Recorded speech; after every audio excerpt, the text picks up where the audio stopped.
Hello viewers, welcome to my YouTube channel বিদ্যাং দেহি।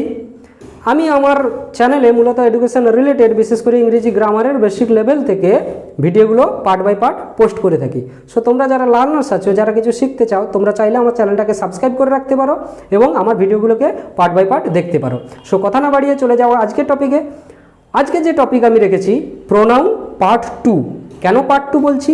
এর আগের ভিডিওতে আমি প্রোনাউন কাকে বলে আলোচনা করেছি, প্রোনাউনের তিনটা ভাগ ওখানে আলোচনা করেছি। আজকের বাকি ভাগগুলো আলোচনা করব। দেয়ারপর আমি এখানে প্রোনাউন পার্ট 2 বলছি। সো আজকের ভিডিওটা বুঝতে হলে তোমাদের কিন্তু আগের ভিডিওটা অবশ্যই দেখতে হবে। আজকের যে ভিডিওর প্রথম পার্ট যেটা আলোচনা করব, প্রোনাউনের সেদিন 3টা পার্ট আলোচনা করেছি আগের ভিডিওতে। আজকের চতুর্থ পার্ট যেটা আছে সেটা হলো রিফ্লেক্সিভ প্রোনাউন।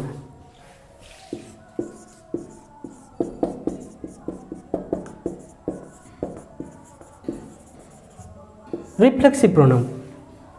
রিফ্লেক্সিভ প্রোনাউন কাকে বলে না, যে প্রোনাউনগুলো সাবজেক্টের দ্বারা কৃত কাজকে আবার সাবজেক্টের দিকে ফিরিয়ে দেয়, অর্থাৎ অনেকটা প্রতিফলক বা আয়নার মতো কাজ করে, সেই প্রোনাউনগুলোকে কিন্তু আমরা বলবো রিফ্লেক্সিভ প্রোনাউন। কয়েকটা উদাহরণ দিলে তোমরা বুঝতে পারবে। হি হার্ট হিমসেলফ, সেন্টেন্সটা লক্ষ্য করো। হি হার্ট হিমসেলফ, এখানে সাবজেক্ট কে কাজ করছে? হি। হার্ট মানে আঘাত করেছিল, হিমসেলফ মানে নিজেকে। তাহলে এই যে হিমসেলফ, তাহলে কাকে ফিরিয়ে দিচ্ছে? কাজটা যে হয়েছে কাকে নির্দেশ করে ফিরিয়ে দিচ্ছে? হিকে। সুতরাং এই হিমসেলফটা হয়ে যাবে, হি তো একটা প্রোনাউন, ওটা পার্সোনাল প্রোনাউন। এই যে সেলফ প্রোনাউনটা যোগ আছে হিমসেলফ, এটা হয়ে যাবে রিফ্লেক্সিভ প্রোনাউন। কারণ এই হিমসেলফ প্রোনাউনটি হি দ্বারা কৃত কাজটিকে আবার ওই দিকেই ফিরিয়ে দিচ্ছে। হিমসেলফ রেফার করছে, refers to here he, the work of he here. আরেকটা উদাহরণ দেই। The soldiers tried to defend themselves. The soldiers tried to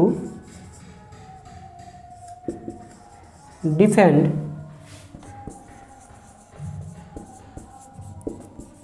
the soldiers tried to defend themselves, মানে সৈন্যরা নিজেদেরকে বাঁচানোর চেষ্টা করেছিল, মানে নিজেদেরকে সেভ করার চেষ্টা করেছিল। এখানে সাবজেক্টকে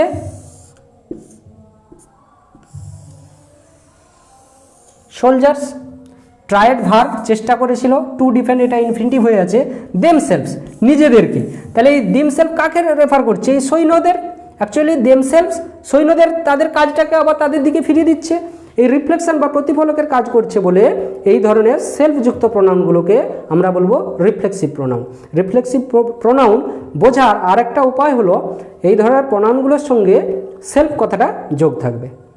তো রিফ্লেক্সিভ প্রোনাউন বোঝা গেল। চলে আসার পর যেটা আছে emphatic pronoun.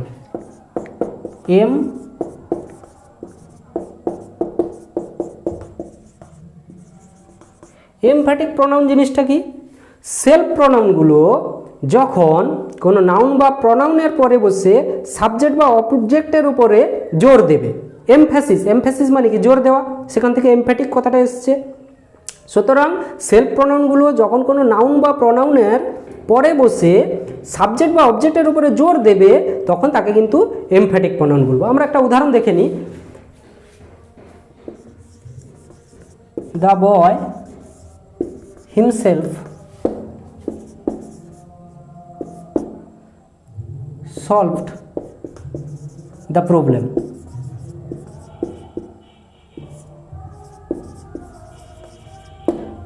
The boy himself solved the problem. এখানে দেখো, দ্য বয় এটা নাউন, এর পরে বসছে কে? হিমসেলফ। এই সেলফ যুক্ত প্রোনাউনটা নাউনের পরে বসছে, বসে কি বিষয়টার উপরে জোর দিচ্ছে? যে সলভ দ্য প্রবলেম, নিজেই সমস্যাটার সমাধান করেছিল। এই যে নিজেই সমাধান করেছিল, এই ব্যাপারটার উপরে জোর দেওয়ার জন্য সেলফ প্রোনাউনটা নাউন বা প্রোনাউনের পরে বসছে, কিন্তু এই জোর দিয়ে ব্যাপারটাকে বোঝাচ্ছে বলে এই হিমসেলফটা হয়ে যাবে এমফ্যাটিক প্রোনাউন।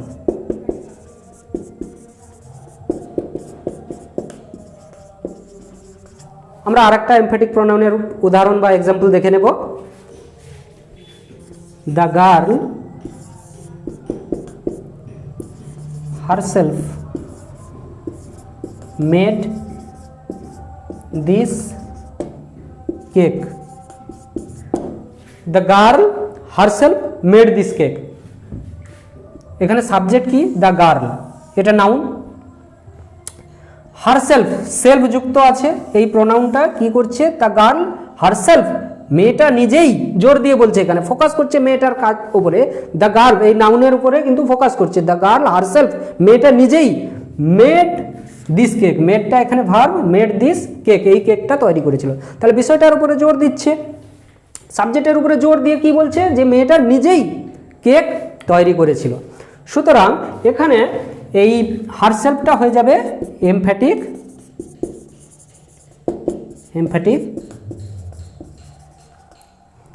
প্রোনাউন। তাহলে আমরা মনে রাখবো রিফ্লেক্সিভ প্রোনাউন এবং এমফ্যাটিক প্রোনাউন, এই প্রোনাউনগুলো সবই কিন্তু সেলফ দ্বারা যুক্ত। পার্থক্যটা কোথায়? রিফ্লেক্সিভ প্রোনাউনগুলি ভার্বের পরে বসে, আর এমফ্যাটিক প্রোনাউনগুলি নাউন কিংবা প্রোনাউনের পরে বসে। আমরা রিফ্লেক্সিভ প্রোনাউনের উদাহরণ আর এমফ্যাটিক প্রোনাউনের উদাহরণগুলো দেখলেই বুঝতে পেরে যাব, ওইখানেই পার্থক্য। আর এমফ্যাটিক এই নাউন বা প্রোনাউনের পরে বসে জোর দেয়, আর রিফ্লেক্সিভের ক্ষেত্রে কি হয় না, নাউন মানে ওই নাউন বা প্রোনাউনের বা সাবজেক্টের দ্বারা কৃত কাজটিকে আবার ফিরিয়ে দেয়। তাহলে রিফ্লেক্সিভ প্রোনাউন এবং এমফ্যাটিক প্রোনাউন বোঝা গেল। এবারে চলে আসবো ইন্টারোগেটিভ প্রোনাউনে। এটা প্রোনাউনের আর একটা ভাগ, ইন্টারোগেটিভ।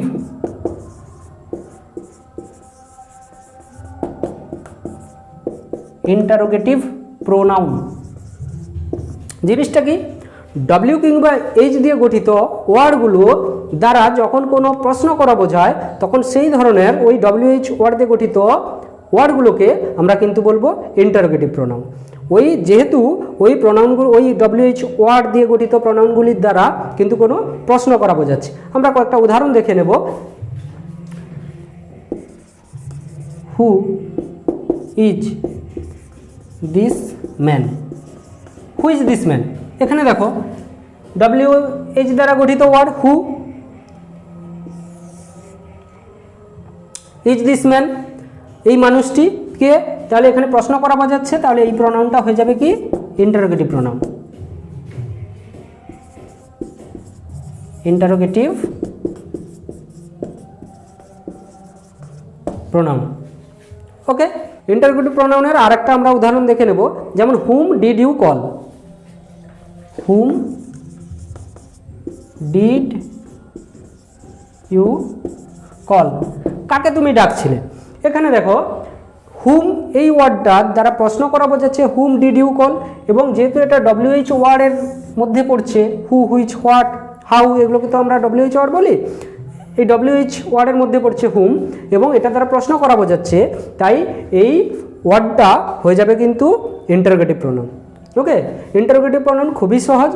ডব্লিউ কিংবা এইচ দ্বারা গঠিত ওয়ার্ড যখন তাদের দ্বারা কোনো প্রশ্ন করা বোঝায়, তখন সেই ধরনের ওয়ার্ডগুলোকে আমরা কি বলবো? Interrogative pronoun. চলে আসি পরের পার্টে। পরের যে পার্টটা আছে প্রোনাউনের, সেটা হলো রিলেটিভ প্রোনাউন।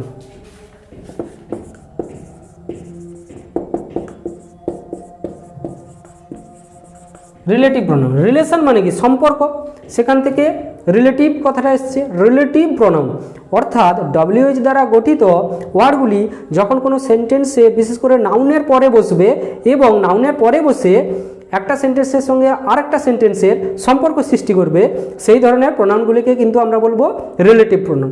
আমরা একটা দুটো উদাহরণ দেখলে কিন্তু ব্যাপারটা ক্লিয়ার হয়ে যাবে। Look at the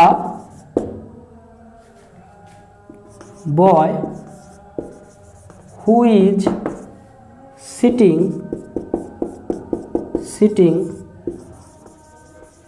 under a tree। তাহলে এখানে এই যে হু অর্থাৎ লুক এট দ্য বয়, বালকটার দিকে দেখো যে গাছটা নিচে বসে আছে। তাহলে লুক এট দ্য বয়, বয়টা নাউন এবং নাউনের পরে বসছে কে? হু। ডব্লিউ কিংবা এইচ দ্বারা গঠিত ওয়ার্ডের মধ্যে হু পড়ছে। এই হুটা একটা রিলেশন সৃষ্টি করছে এই বাকি অংশটার সঙ্গে। Is sitting under a tree, কে গাছের নিচে বসে আছে না ওই বালকটা, ওই বালকটাকে দেখো যে গাছের নিচে বসে আছে, তাহলে এই বালকটাকে নির্দেশ করছে হু, অর্থাৎ এই নাউনের পরে বসে এই জায়গাটার সঙ্গে সেন্টেন্সের এই অংশটার সঙ্গে প্রথম অংশে একটা সম্পর্ক সৃষ্টি করলো বলে এই প্রোনাউনটা হয়ে যাবে কিন্তু রিলেটিভ প্রোনাউন।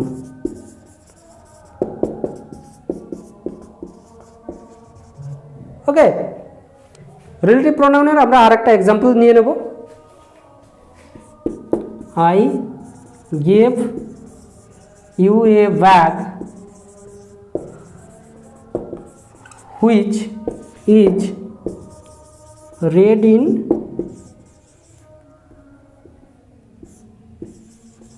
color, আমি তোমাকে একটা ব্যাগ দিয়েছিলাম যেটা লাল রঙের। এখানে লক্ষ্য করো, I gave you a bag, ব্যাগটা কি নাউন, তারপরে বলছে যেটি হয় লাল রঙের, তাহলে এই ব্যাগ নাউন, কোনটি লাল রঙের, ওই ব্যাগটি, তাহলে এই নাউনের পরে বসছে এই ওয়ার্ডটি অর্থাৎ WH দ্বারা গঠিত ওয়ার্ড এবং এটা সেন্টেন্সের এই অংশের সঙ্গে এই অংশের সম্পর্ক সৃষ্টি করছে, সেই জন্য এই প্রোনাউনটিকে আমরা বলবো রিলেটিভ প্রোনাউন। চলে যাব প্রোনাউনের আর একটি পার্টে, সেটা হলো ইনডেফিনিট প্রোনাউন।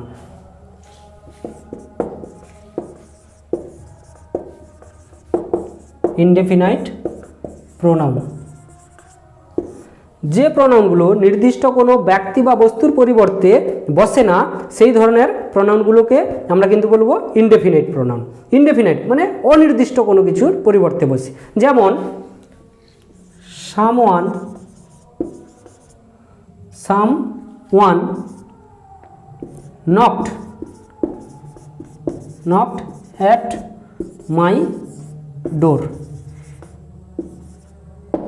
কেউ একজন এসে আমার দরজায় টোকা দিচ্ছিল, কেউ একজন এসে আমার দরজায় টোকা দিয়েছিল, তাহলে এখানে কেউ একজন কি, এই সামওয়ান অনির্দিষ্ট, যে কেউ ব্যক্তি হতে পারে, অনির্দিষ্ট কোনো কিছুকে নির্দেশ করছে, সুতরাং এই সামওয়ানটা কিন্তু হয়ে যাবে ইনডেফিনাইট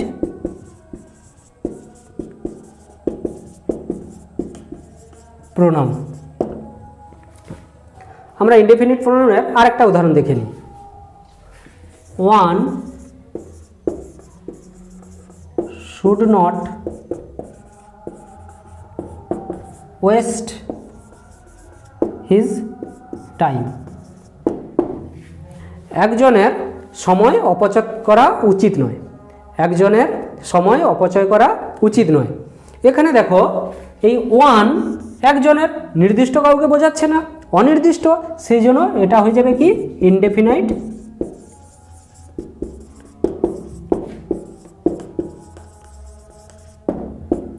সুতরাং আমার আগের ভিডিওতে যেটা প্রোনাউন কাকে বলে এবং তিনটা ভাগ বলেছি, পার্সোনাল প্রোনাউন আর ডেমনস্ট্রেটিভ প্রোনাউন আর কি আলোচনা করেছিলাম বলো তো, পজেসিভ প্রোনাউন।